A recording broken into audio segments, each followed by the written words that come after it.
Hey there, do-it-yourselfers and the rest of YouTube.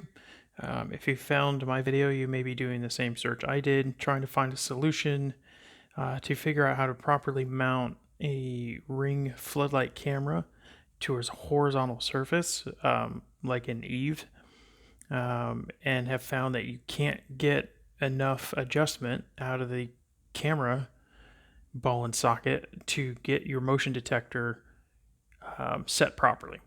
Um, Apparently, somebody found that Ring had come out and said that you can mount them this way, and then immediately said that you can't, as it will affect the ability of the motion detector to essentially work properly. And part of that is if you've installed one of these before on a vertical surface, the instructions tell you that this edge that goes across the top of the motion detector needs to be level to the ground, or essentially at 0 degrees with no angle. And if you do that in the current configuration of this ball and socket, the way it comes out of the box, what happens is if that is level to the ground or at 0 degrees, your base is set back. If you bring the base back up to about level, you can see that your motion detector is set back. So essentially looking at the side of the house or whatever structure you have it up against. There's videos out there where somebody tells you to modify the collar of the ball and socket to allow more movement. However, you're probably permanently modifying it at that point, and warranty things can come into effect at that point if Ring ever decides to, or if you have an issue where you need to send it back. After about 10 minutes of fiddling with it and trying to figure out a solution on my own, I found out that with literally just the screwdriver in the box and the parts that are already on the floodlight, you can actually resolve this issue. So what I found is that you can actually take this collar, loosen it up, pop the ball out of the socket, and flip it 180 degrees so that this tab with the tightening screw, the set screw, is rather than at the bottom of the camera, is then at the top of the camera. So I'm going to go ahead and pause the video and take this apart and show you what I found as to why that is, and then show you the results. So on the ball portion that's permanently affixed to the camera, you can see that there is a groove.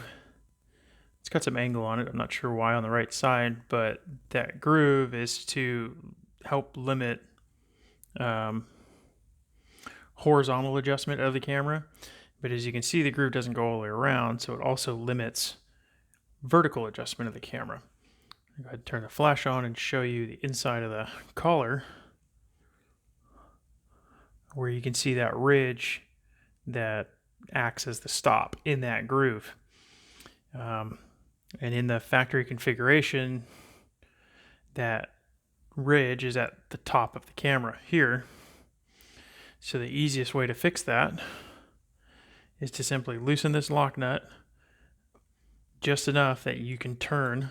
I went the wrong way. We'll go the rest of the way there. Set it at about 180 degrees from the original position. And when you pop this back in, there's no longer a stop at the top of this groove, and it will actually essentially just bottom out on the edge of the collar here, and it will be exactly where you need it to be for the motion detector to be level with the ground and level with the mounting plane. So go ahead and pause the video again, put it back together, and show you the results. Okay, now that we've got it back together, you can see the tabs at the top, and this is essentially maxed out just by the socket just not being able to travel any further within the collar. If we bring this up, put that on the horizontal plane, you can now see that the motion detector is in the same 0 degree position. So that's really all you need to do to fix this, using literally just the screwdriver in the box and a little bit of effort once that screw is loose enough or fully removed. If you do fully remove it, try not to lose the little nut that's in there, and just simply pop this out and pop it back in. I'm by no means a content creator, so sorry for the shaky camera work, but hopefully this helps you and prevents you from having to return the floodlight and you can still get it installed.